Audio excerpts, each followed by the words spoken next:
നമ്മൾ ആത്മീയനാണെന്ന് പിശാചിനെ നമ്മൾ ബോധ്യപ്പെടുത്താനായിട്ട് വിളിക്കപ്പെട്ടേക്കുന്നതാണ് ദൈവവിളി എന്ന് പറയുന്നത്. ആത്മീയ വിളി എന്ന് പറഞ്ഞാൽ അതാണ്. നമ്മള് പിശാചിനോട് നമ്മൾ ശക്തമായിട്ട് പ്രതികരിക്കാനായിട്ട് അതിനാ പരിശുദ്ധാത്മാവിന്റെ ദൈവം തന്നെ. ഈ പന്തക്കോസ്താദിന് ഈ അടുത്ത ദിവസം പരിശുദ്ധാത്മാവിന്റെ ദിവസമാകുമ്പോ പരിശുദ്ധാത്മാവ് എങ്ങനെ അവരുടെ മേൽ വന്നെന്നറിയാവോ? ഞാൻ ആ സ്ഥലത്ത് ചെന്നിട്ട് അവിടുത്തെ അഭിഷേകമൊക്കെ ഭയങ്കര അനുഭവമാണ്. പരിശുദ്ധാത്മാവ് തീയായിട്ട് എല്ലാവരുടെ തലയുടെ മുകളിൽ എങ്ങനെ വന്നിട്ടുള്ളത്, എല്ലാവരുടെ മേലും പരിശുദ്ധാത്മാവ് തീനാവുകളായിട്ട്. അപ്പൊ തന്നെ അവർ വേറെ ഭാഷകൾ സംസാരിക്കാൻ കഴിയും. പരിശുദ്ധാത്മാവ് നിറഞ്ഞാൽ ആ വ്യക്തിയുടെ മേലെ തീനാവുകൾ ഉണ്ടാവും. തീനാവ് എന്ന് പറഞ്ഞിട്ടുണ്ടെങ്കിൽ പരിശുദ്ധാത്മാവിന്റെ അഭിഷേകം ഉണ്ടാകുമെന്ന്. പരിശുദ്ധാത്മാവ് നിറഞ്ഞു ഈ അഭിഷേകം വന്നു കഴിഞ്ഞിട്ടുണ്ടെങ്കിൽ പിന്നെ അവർ ഭാഷ മാറാൻ തുടങ്ങും. എന്ന് പറഞ്ഞാൽ ആ പൊട്ടച്ചൊല്ലും കളിവാക്കും കുറ്റപ്പെടുത്തലും അതൊന്നും അല്ല പിന്നെ ഉണ്ടാകുന്നത്. പിന്നെ ഭാഷാവരം, അത് ഭാഷാവരം. അതായത് എന്റെ സഹോദരൻ, നിങ്ങൾ ആത്മീയ ദാനങ്ങളെ കുറിച്ച് അറിവുള്ളവരായിരിക്കുമെന്ന് ഞാൻ ആഗ്രഹിക്കുന്നത് കൊറിന്തോസ് ലേഖനത്തിൽ പറഞ്ഞേക്കുന്നത് അതിന്റെ പൂർത്തീകരണമാണ്. ഭാഷാവരം മനുഷ്യനോടല്ല സംസാരിക്കുന്നത്. അവൻ ഭാഷാവരത്തോട് സംസാരിക്കുന്നവൻ അവൻ ദൈവത്തോട് നേരിട്ട് സംസാരിക്കും. അതെന്താണെന്ന് പോലും അറിയാൻ പാടില്ല ഭാഷാവരം. നമ്മളിതിനെ കുറിച്ച് എന്തോരം കേട്ടു. വല്ല ഭാഷാവരം നമുക്കുണ്ടോ? നമ്മുടെ ആ നല്ല ഭാഷയാണ് സംസാരിക്കുമല്ലോ എന്ന് പറയുള്ളൂ ഒരാളോട്. അത് ഇന്നുവരെ നമ്മളിത് പോരില്ല. കാരണം പിശാച് അങ്ങനെ വെച്ചേക്കുക. ഒരിക്കലും പരിശുദ്ധാത്മാവിന്റെ ഭാഷാവരം നമുക്ക് തരില്ലാത്ത രീതിയിൽ പിശാചിന്റെ ആ വാക്കുകൾ നമ്മൾ പലരോടും പറഞ്ഞ് അത് നമ്മുടെ ഉള്ളിൽ അത് അടിപ്പതയിട്ട് വാങ്ങി വെച്ചിട്ട് അതിന്റെ മുള്ള നമ്മൾ. അതുകൊണ്ട് ഭാഷാവരം നമുക്ക് കിട്ടില്ല. എത്ര നോക്കിയാലും കിട്ടില്ല. എങ്ങനെ നോക്കിയാലും കിട്ടില്ല. എവിടെ ധ്യാനം കൂടാൻ പോയോ? കാരണം എന്താണെന്നറിയാവോ? ആ മറ്റേ പിശാചിന്റെ വാക്കുകള്, പിശാചിന്റെ പ്രചോദനമായിട്ട് തന്നേക്കുന്ന വാക്കുകള് നമ്മൾ അത് ഉപയോഗിക്കുന്നതിനുണ്ട്. പരിശുദ്ധാത്മാവിന്റെ ഭാഷാവരം നമുക്ക് ഉപയോഗിക്കാൻ പറ്റില്ല. ഭാഷാവരത്തോടെ സംസാരിക്കുന്ന, ഭാഷാവരത്തോടെ സ്തുതിക്കുന്ന ആളെ കുറിച്ച് എന്നെ കേൾപ്പിക്കണം എന്ന് വെറുതെ മനസ്സിൽ ചിന്തിച്ചാൽ ആ അവർക്ക് കിട്ടിയ ഭാഷാവരം തൊട്ടടുത്ത് കണ്ട് നമുക്ക് കിട്ടുന്നതായിരുന്നു. പക്ഷെ ഈ ഒരു മനോഭാവവും ഈ ഒരു ചിത്തകാരണം കൊണ്ട് ആ പരിശുദ്ധാത്മാവിന്റെ ആ കൃപ നമുക്ക് അന്നേരം മുതൽ നമുക്ക് ബ്ലോക്ക് ആയി പോകും. അവിടെ മുതൽ നമുക്ക് തടസ്സമായി കഴിഞ്ഞു. ഒരു പരിശുദ്ധാത്മാവ് നമ്മളിലൂടെ പ്രവർത്തിക്കില്ല. നമുക്ക് ആഗ്രഹമുണ്ട്, ദർശനപരമില്ല. ദർശനത്തിലൂടെ എന്തെങ്കിലും കണ്ടു എന്ന് പറഞ്ഞെങ്കിൽ പിന്നെ ചുമ്മയായിരിക്കും, ഉള്ള പുറകെ വിളിച്ചു പറഞ്ഞാൽ. അങ്ങനെ വെറുതെ ചിന്തിച്ചാൽ പോലും അവർക്ക് കിട്ടിയ ദർശനം പിന്നെ നമുക്കത് പിന്നീട് കിട്ടില്ല.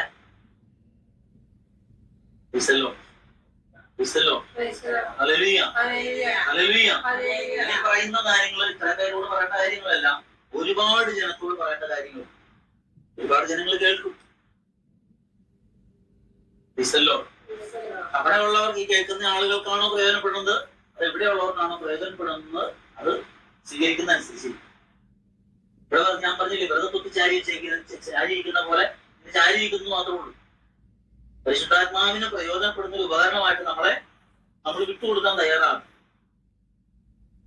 അല്ലെങ്കിൽ ഞാൻ എന്നെ കുറിച്ച്, ഈ പറയുന്ന ആളെ കുറിച്ച് എന്തെങ്കിലും കുറ്റമുണ്ട്, ആ കുറ്റം കണ്ടുപിടിച്ചിട്ട് ആ കുറ്റത്തിന്റെ അനുസരിച്ച് അളന്നുകൊണ്ടിരിക്കുന്ന ആദ്യം മുതൽ അവസാനം വരെ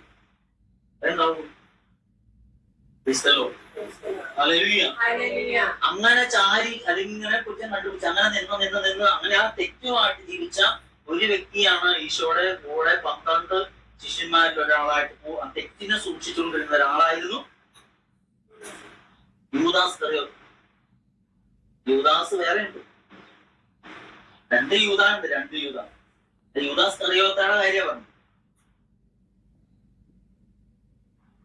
യൂദാസ് കറിയോത്ത അവൻ ദൈവാലയത്തിൽ വീഴുന്ന പൈസകൾ, അല്ലെങ്കിൽ ഈ പൈസ എല്ലാം സൂക്ഷിക്കാനായിട്ട് അവനെ ഏൽപ്പിച്ചായിരുന്നു. അവൻ അതിൽ നിന്ന് കട്ടെടുത്തുകൊണ്ടിരുന്നു. എന്നിട്ട് ഈശോയുടെ കൂടെ നടന്നു. വീണ്ടും മോഷ്ടിക്കും, വീണ്ടും കൂടെ നടന്നു. ഈ തെറ്റുകൾ ജീവിതത്തിൽ സൂക്ഷിച്ചുകൊണ്ട് ഈശോയുടെ കൂടെ നടന്നു. എന്നിട്ടും ഈശോയ്ക്ക് അറിയാമെങ്കിലും ഈശോ തള്ളിക്കളഞ്ഞില്ല, കൂടെ നടത്തി എന്നുള്ളതാണ് നമ്മൾ കൂടെ നടക്കുന്നവർ. അവസാനം സംഭവിച്ചത് സമയമായപ്പോൾ ഈശോയെ ഒറ്റിക്കൊടുക്കുവാൻ അവന്റെ ഉള്ളിൽ പ്രചോദനം ഉണ്ടായി. അപ്പൊ അവന്റെ കൂടെ ഉണ്ടായിരുന്ന ആരായിരുന്നു? ഈശോയുടെ കൂടെ നടന്നിട്ടും അവന്റെ ഉള്ളിൽ വേറൊരു സ്വഭാവവും ശക്തിയും അവന്റെ ഉള്ളിൽ പ്രചോദനം കൊടുത്തുകൊണ്ടിരുന്നു. ഈശോയെ ഒറ്റിക്കൊടുക്കാൻ. അവന് കിട്ടുന്ന ലാഭം എത്രയാ? 30 30 വെള്ളിക്കാശ് അവന് കിട്ടും. 30 വെള്ളിക്കാശിന് ഈശോയെ ഒറ്റിക്കൊടുത്തു. അവന്റെ ഉള്ളിൽ വേറൊരു ആത്മാവായിരുന്നു പ്രവർത്തിച്ചുകൊണ്ടിരുന്നത്. അതുകൊണ്ടാണ് ആ ആത്മാവാണ് അവന് അങ്ങനെ പ്രചോദനം കൊടുത്തത്. ദൈവത്തിന്റെ ആത്മാവുള്ള ആൾക്ക് തെറ്റുകളിൽ നിന്ന് ഓടി മാറാനുള്ള കൃപ കിട്ടും, ഉള്ള ഭാഗ്യം കിട്ടും, അതിനുള്ള പ്രചോദനം കിട്ടും. ഈ പന്തക്കുസ്താ ദിനം സമാഗതമാകുമ്പോൾ നമ്മൾ എവിടെയായിരിക്കും? പന്തക്കുസ്താ ദിനം ഞായറാഴ്ചയാണെങ്കിൽ നമ്മൾ എവിടെയായിരിക്കും? ഈശോ ഉയർത്തെഴുന്നേറ്റ് 40 ദിവസം കഴിഞ്ഞ് കഴിഞ്ഞപ്പോൾ പിന്നെ ഈശോ പ്രത്യക്ഷപ്പെടുമ്പോൾ ആരുടെ മേല? ദൈവത്തിന്റെ ആത്മാവ് വർഷിച്ചിട്ടാണ് ഈശോ പോകുന്നത്. അത് കഴിയുമ്പോഴാണ് പരിശുദ്ധാത്മാവ് അവരുടെ മേൽ വന്നു നടന്നത്. പരിശുദ്ധാത്മാവ് വന്നു കഴിഞ്ഞപ്പോഴോ അവര് പിന്നെ പുതിയ ഭാഷ സംസാരിക്കാൻ തുടങ്ങി. അവിടെ കണ്ട മുഴുവൻ ജനങ്ങൾ ഇത് കേൾക്കാൻ തുടങ്ങി. അപ്പൊ അവിടെ കേട്ടവരെല്ലാവരും എന്നാ പറഞ്ഞത് അവരെ കുറിച്ച്? ഇവര് പുതുവീഞ്ഞു കുടിച്ച് ഉന്മത്തരായിട്ടിരിക്കുകയാണ്. അത് നമ്മുടെ ഭാഷ പറഞ്ഞ് കള്ളു കുടിച്ച് പറ്റി പിടിച്ച് അതായത് വീഞ്ഞു കുടിച്ച വീഞ്ഞുള്ള വീഞ്ഞു കുടിച്ച പറ്റി പിടിക്കുന്നു. അതുപോലെ പുതുവീഞ്ഞു കുടിച്ച് അവർക്ക് ലഹരി പിടിച്ചിരിക്കുകയാണ്. അതുകൊണ്ട് ഇങ്ങനെ ഏതാണ്ടൊക്കെ പറയണം. എന്നാൽ അവിടെ ഉണ്ടാകുന്ന മെസപ്പൊട്ടോമിയക്കാരും അങ്ങനെ പല സ്ഥലത്തു നിന്നുള്ള ആളുകളുണ്ടാകും, പല രാജ്യക്കാരുണ്ടാകും, പല ഭാഷയിലുള്ള ആളുകളുണ്ടാകും. അവർക്ക് എല്ലാവർക്കും പല ഭാഷക്കാർക്കും അവരവരുടെ ഭാഷയിൽ അത് തിരിച്ചറിയാൻ പറ്റും. ആലോചിക്കുക, അവരവരുടെ ഭാഷയിൽ അത് തിരിച്ചറിയാൻ പറ്റി. എന്നാൽ ഇവർ പുതുവീഞ്ഞു കുടിച്ച് ഉന്മത്തരായിരിക്കുകയാണെന്ന് ആ ഭാഷയിൽ മനസ്സിലാക്കിയവരല്ല പറഞ്ഞത്. നിങ്ങൾ മനസ്സിലാക്കും ഓർത്തോളം. അവര് പുതുവീഞ്ഞു കുടിച്ച് ഉന്മത്തരായിരിക്കുകയാണെന്ന് പറഞ്ഞ് വേറെ ചില ആളുകളെ പറഞ്ഞു. ആ ആളുകളുടെ പേര് ബൈബിളിൽ എഴുതി വെച്ചിട്ടുണ്ട്, ഒന്ന് ഓർത്തു വയ്ക്കും. ചില ആളുകളെ കുറിച്ച് പറയും. എന്നാൽ മെസപ്പൊട്ടോമിയക്കാരും ലീദിയാക്കാരും അങ്ങനെ പല സ്ഥലത്തു നിന്ന് നമ്മുടെ പല ആളുകളും അവരവരുടെ ഭാഷയില് ഈ പുതുഭാഷയിൽ പറഞ്ഞപ്പോ അവരവരുടെ ഭാഷയിൽ അത് മനസ്സിലാക്കുന്നുണ്ട്. ദൈവം എന്തെങ്കിലും ദൈവത്താൽ പ്രചോദിതമായിട്ട് എന്തെങ്കിലും പറഞ്ഞാൽ നമ്മുടെ ഭാഷയിൽ, നമുക്കറിയാവുന്ന ഭാഷയിൽ അത് മനസ്സിലാക്കാനുള്ള കൃപ കൂടി അതിലൂടെ ദൈവം തരും. നമ്മൾ എന്ത് ചെയ്യണം? എനിക്ക് ഇത്ര നാൾ എക്സ്പീരിയൻസ് ഉള്ള ആ എക്സ്പീരിയൻസ് കിട്ടണം.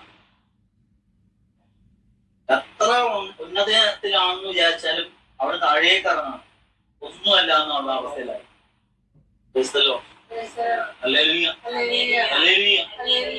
നന്ദി.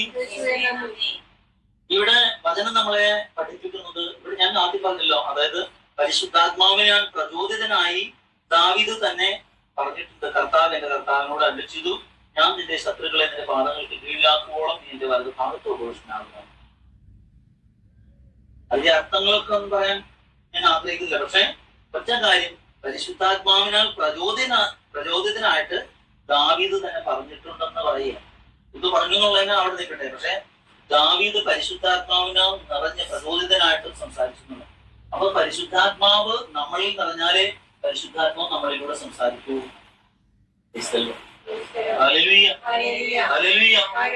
ഇവിടുന്ന് കേട്ട കാര്യങ്ങൾ നമ്മൾ എവിടെ പറയുന്നത്? ആരോടെങ്കിലും പറയുമോ? ആരോടും പറയില്ല. ആരോടും പറയില്ല.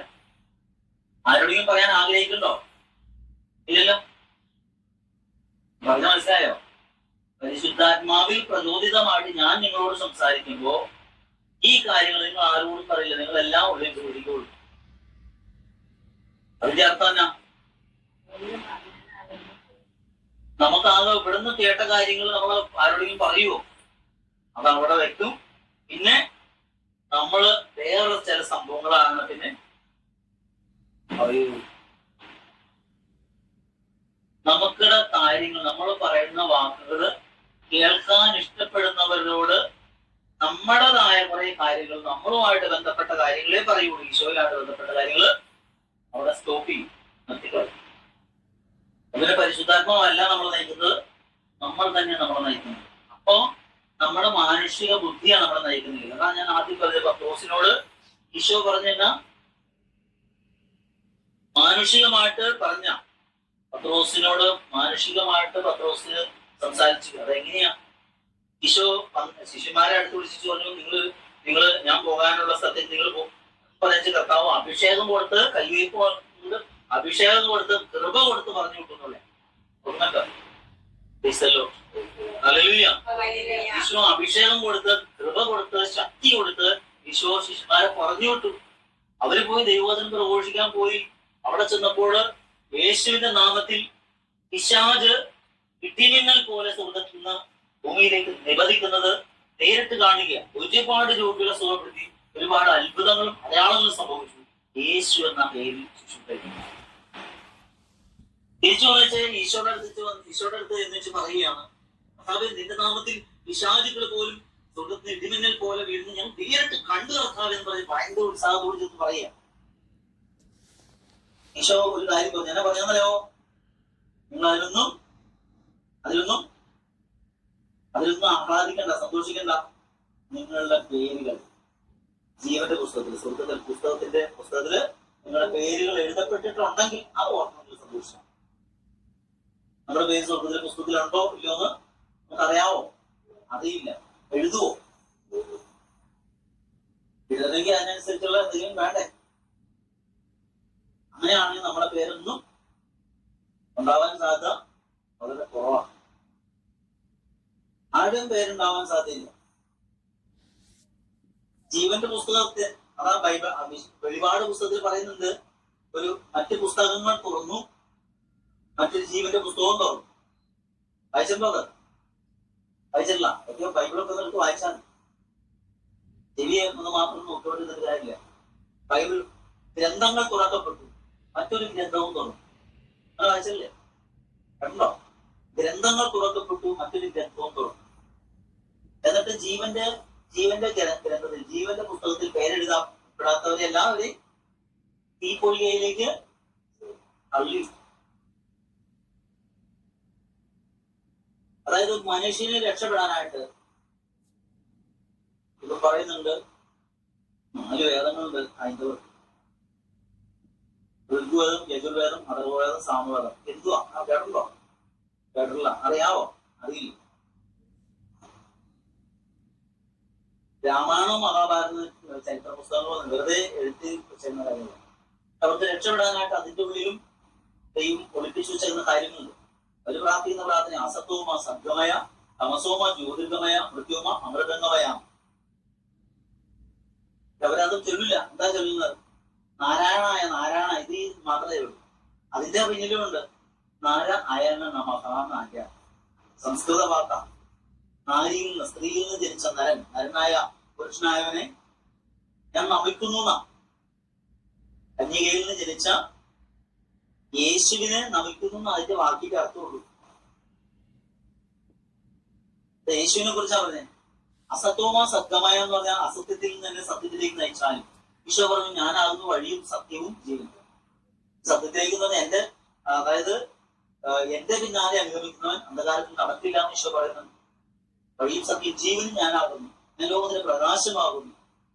നല്ല ഈശോ പറഞ്ഞാണ്. അപ്പൊ യേശുവിലൂടെ മാത്രമേ സ്വർഗത്തിലേക്ക് പോകാൻ പറ്റൂ. എന്നിട്ട് പറയുകയാണ്, വചനം പറയുന്നത്, ആകാശത്തിന് കീഴെ മനുഷ്യരുടെ രക്ഷയ്ക്ക് വേണ്ടിയിട്ട് മറ്റൊരു നാമവും നൽകപ്പെട്ടില്ല. രക്ഷയ്ക്ക് വേണ്ടി യേശു എന്ന നാമം മാത്രമേ നൽകപ്പെട്ടിട്ടുള്ളൂ. അപ്പൊ യേശുവിലൂടെ മാത്രമേ സ്വർഗത്തിൽ ഒരാൾക്ക് കയറിപ്പോകാൻ പറ്റുള്ളൂ.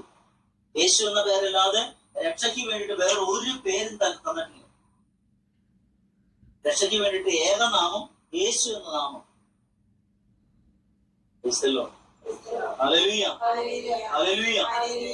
ഞാൻ ചോദിക്കട്ടെ, ഈ മന്ത്രവാദികളും കൂടോത്രക്കാരും മറ്റും, അത് ഞാൻ പറയാം, സാത്താൻ ഉപയോഗിച്ചുകൊണ്ടിരിക്കുന്ന ഒരു ശക്തിയുണ്ട്. സാത്താൻ ഉപയോഗിക്കുന്ന ഒരു ശക്തിയുണ്ട്. ദൈവമക്കൾ ഉപയോഗിക്കുന്ന ഒരു ശക്തിയുണ്ട്. ദൈവമക്കൾ ഉപയോഗിക്കുന്ന ശക്തിയുടെ പേരാണ് ദൈവമക്കൾ ഉപയോഗിക്കുന്ന ശക്തിയുടെ പേരാണ് അറിയില്ലേ? അത് പുറത്തെ പറഞ്ഞ പരിശുദ്ധാത്മാവിന്റെ ശക്തിയാണ്. പരിശുദ്ധാത്മാവിന്റെ ശക്തിയാണ് ദൈവമക്കൾ അഭിഷേകത്തിൽ പ്രവാചകന്മാരും ആത്മീയ ഗുരുക്കന്മാരും പുരോഹിതന്മാരൊക്കെ ഉപയോഗിക്കുന്ന പരിശുദ്ധാത്മാവിന്റെ ശക്തിയാണ്.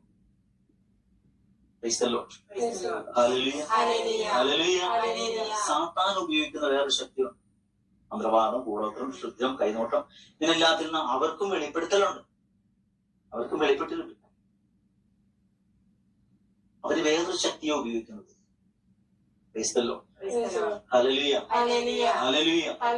അപ്പോ പ്രാർത്ഥിക്കുന്ന ഒരു ദർശനപരമുള്ള അല്ലെങ്കിൽ അഭിഷേകമുള്ള ഒരാളിലൂടെ കേൾക്കുന്നതും അതേ കാര്യങ്ങൾ തന്നെയാണോ മറ്റുള്ളവരുടെ കേൾക്കുന്നത് എന്ന് നമ്മള് സംശയിക്കുന്ന ഒരവസ്ഥ ഉണ്ടാകും. പെട്ടെന്ന് കാര്യങ്ങൾ നടത്തണമെങ്കിൽ ഇതേതാ അവിടെ ഒന്ന് പോയി കണ്ടാൽ മതി, ആ പുള്ളി പെട്ടെന്ന് കാര്യങ്ങൾ പറയും എന്ന് പറഞ്ഞിച്ച് മന്ത്രവാദിയെ, ശകുനക്കാരെ, അങ്ങനെ ഓരോരുത്തരെയും സമീപിക്കുന്ന ഒരു ലോകത്തിലാണ് നമ്മൾ ജീവിക്കുന്നത്.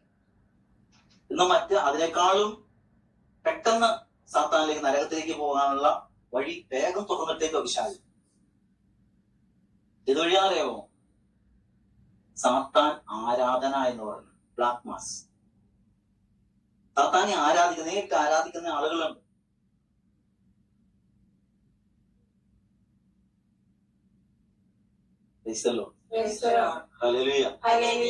നമ്മള് സാത്താനെ ആരാധിച്ചില്ലേലും ദൈവത്തെ ആരാധിക്കാതിരിക്കുമ്പോ ഓർത്തോളണം, സാത്താനെ ആരാധിച്ചില്ലേലും ദൈവത്തെ ആരാധിക്കേണ്ടതാണ്. പക്ഷെ ആ ദൈവത്തെ ആരാധിക്കാതിരിക്കുമ്പോ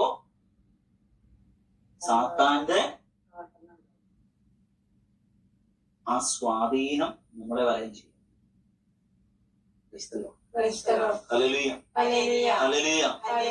നമ്മളും ഇവിടെ പറയുന്ന പോലെ പരിശുദ്ധാത്മാവിനാൽ പ്രചോദിതനായി ദാവീദ് തന്നെ പറഞ്ഞിട്ടുണ്ടെന്ന് പറഞ്ഞ പോലെ പരിശുദ്ധാത്മാവിനാൽ പ്രചോദിതയായി ലിസി തന്നെ പറഞ്ഞിട്ടുണ്ടെന്നുള്ള രീതിയിൽ പറയാൻ പറ്റും. മനസ്സിലായത്? പരിശുദ്ധാത്മാവിൽ പ്രചോദിതമായിട്ട് ലിസി ചേച്ചി പറഞ്ഞു എന്ന് പറയാൻ പറ്റുന്ന കാര്യങ്ങൾ ഉണ്ടാവണം. ഓരോരുത്തർക്കും അവരുടെ പേരിൽ പറയാൻ പറ്റും. കാരണം പരിശുദ്ധാത്മാവിൽ പ്രചോദിതമായിട്ട് പറയാനുള്ള കൃപ നമുക്ക് ഉണ്ടാവും. അതിന് എന്ത് വേണം? പരിശുദ്ധാത്മാവിന് വേണ്ടി ദാഹിച്ചിരിക്കണം, ദാഹത്തോടെ ഇരിക്കണം. വേറെ ഒന്നിനും പ്രാർത്ഥിക്കരുത്. പരിശുദ്ധാത്മാവിന് വേണ്ടി മാത്രമുള്ള ഒരു പ്രാർത്ഥന. പരിശുദ്ധാത്മാവിന് വേണ്ടി മാത്രം ദാഹിച്ചു പ്രാർത്ഥിച്ചാൽ ഒരു ഗുണം എന്നാ പറയാം. പരിശുദ്ധാത്മാവ് എവിടെ നിന്ന് വരുന്ന? സ്വർഗത്തിൽ നിന്ന്. പരിശുദ്ധാത്മാവ് ഈ ഭൂമിയിലുണ്ട്, സ്വർഗത്തിൽ നിന്ന് ഭൂമിയിലുണ്ട്. പരിശുദ്ധാത്മാവിൽ നമ്മൾ നിറഞ്ഞ് നമ്മുടെ ആത്മാവും പരിശുദ്ധാത്മാവും നമ്മൾ ലയിച്ചു കഴിഞ്ഞാല് അവർ തമ്മിൽ ഭയങ്കര കൂട്ടാകുമ്പോൾ നമ്മളറിയാതെ നമ്മൾ ദൈവത്തെ സ്തുതിച്ചുകൊണ്ടേയിരിക്കും, പ്രാർത്ഥിച്ചുകൊണ്ടേയിരിക്കും, ദൈവത്തെ മഹത്വപ്പെടുത്തിക്കൊണ്ടിരിക്കും. ദൈവത്തിന് കേൾക്കാനുള്ള ദാഹം ഉണ്ടാവും, ദൈവത്തിന് പറയാനുള്ള ദാഹം ഉണ്ടാവും. ആത്മാവ് പ്രചോദിപ്പിക്കുകയാണ്, അങ്ങോട്ട് പോകാൻ പറഞ്ഞാൽ പെട്ടെന്ന് അങ്ങോട്ട് പോകും. വേറെ ഒന്നും ചോദിക്കില്ല, വേറെ ഒന്നും പറയാനില്ല, പെട്ടെന്ന് അങ്ങോട്ട് പോകും. പിന്നെ ദൈവത്തെ അല്ലെങ്കിൽ പരിശുദ്ധ കുർബാന പങ്കെടുക്കുക, അല്ലെങ്കിൽ വേറെ എന്തെങ്കിലും ശുശ്രൂഷ ആത്മാവ് പ്രചോദനം തരുമാണ്. രോഗിയെ ശുശ്രൂഷിക്കണം ആത്മാവ് പ്രചോദിപ്പിക്കുന്നെങ്കിൽ അതങ്ങനെ ചെയ്യും. ആത്മാവിൽ നിന്ന് നയിക്കപ്പെടുന്നവരെ ദൈവത്തിന് മക്കൾ. അപ്പൊ ദൈവമക്കളുടെ സ്ഥാനത്തേക്ക് നമ്മളറിയാതെ നമ്മൾ വളരുന്നതും ഉയരുന്നതും അതിലൂടെയാണ്, പരിശുദ്ധാത്മാവിലൂടെയാണ്.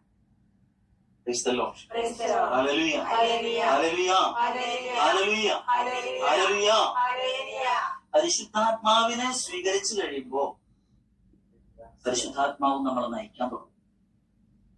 പല ആളുകളുടെയും പ്രത്യേകത, വലിയ വലിയ ശുശ്രൂഷകളുടെ പ്രത്യേകത, ചില ആളുകളുടെ പ്രത്യേകത എന്നാന്ന് വെച്ചാൽ പരിശുദ്ധാത്മാവിനെ സ്വീകരിക്കും, ഫലങ്ങൾ കിട്ടും, കൃപ കിട്ടും, അഭിഷേകം കിട്ടും, പ്രവചിക്കാൻ തുടങ്ങും, രോഗികളെ സുഖപ്പെടുത്താൻ തുടങ്ങും. അങ്ങനെ ഒത്തിരി കാര്യങ്ങളൊക്കെ കുറച്ച് നാളങ്ങ് ചെയ്തു കഴിയുമ്പോൾ പിന്നെ പരിശുദ്ധാത്മാവ് പറയുന്നത് കേൾക്കൂല. പരിശുദ്ധാത്മാവെ നീ വേഗം പറയണമേ, ഈ വ്യക്തിയുടെ മേൽ ഇടപെടണമെന്ന് പരിശുദ്ധാത്മാവ് പ്രചോദനം കൊടുത്തിട്ടില്ല ആ രോഗിക്ക് വേണ്ടിയിട്ട് പ്രാർത്ഥിക്കാം. പക്ഷെ ആ രോഗിക്ക് വേണ്ടിയിട്ട് വെറുതെ തോന്നിപ്പോ അനുസരിച്ച് അവൻ പ്രാർത്ഥിക്കും. അപ്പൊ പരിശുദ്ധാത്മാവ് ആ വ്യക്തിയെ നയിക്കുവാണോ ചെയ്തത്, പരിശുദ്ധാത്മാവിനെ ഈ വ്യക്തി ഉപയോഗിക്കുകയാണോ ചെയ്തത്? ആലോചിക്കുക. പരിശുദ്ധാത്മാവിനെ നമ്മൾ ഉപയോഗിക്കാം, പക്ഷെ എപ്പോഴാണ് പരിശുദ്ധാത്മാവ് നമ്മൾക്ക് ഉള്ളിൽ വന്ന് നമ്മളെ നയിക്കുമ്പോൾ, ആത്മാവ് പ്രചോദനം തരുമ്പോൾ മാത്രം നമ്മൾ ചെയ്യേണ്ട കാര്യം. ചില ആൾ ബൈബിളിൽ പറയുന്നുണ്ട്, പരിശുദ്ധാത്മാവ് ഞങ്ങൾ അങ്ങോട്ട് പോകുന്നതിൽ നിന്ന് പരിശുദ്ധാത്മാവ് വിലക്കി, അത് കാരണം ഞങ്ങൾ തിരിച്ച് വേറെ ദേശത്തേക്ക് പോയി. വായിച്ചല്ലേ അങ്ങനെ? അപ്പസ്തോല പ്രവർത്തനത്തിൽ വായിച്ചല്ലേ? അപ്പൊ പരിശുദ്ധാത്മാവ് പ്രചോദനം തരാത്തിടത്തേക്ക് നമ്മൾ പോകാൻ പാടില്ല. അത്ര വലിയ പ്രശ്നമുള്ളതാണെങ്കിൽ പോലും ചിലപ്പോൾ പോകാൻ പാടില്ല. ചില ആളുകളിൽ ഭക്ഷണം പോലും സ്വീകരിക്കാൻ പാടില്ല.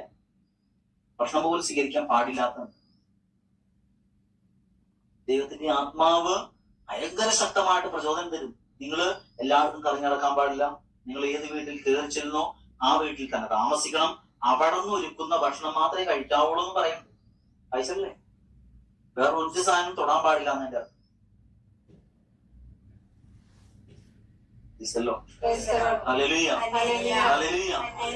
സ്നേഹമുള്ളവരെ, നമ്മൾ ഈ കാലഘട്ടത്തിൽ പരിശുദ്ധാത്മാവിനെ സ്വീകരിക്കാനായിട്ട് നമ്മൾ ഒരുങ്ങണം. വേറെ ഒന്നിനും വേണ്ടിയിട്ട് നമ്മൾ പ്രാർത്ഥിക്കാൻ തുടങ്ങരുത്. ആർക്ക് വേണ്ടിയിട്ട് പ്രാർത്ഥിക്കണമോ അതിലേക്ക് പരിശുദ്ധ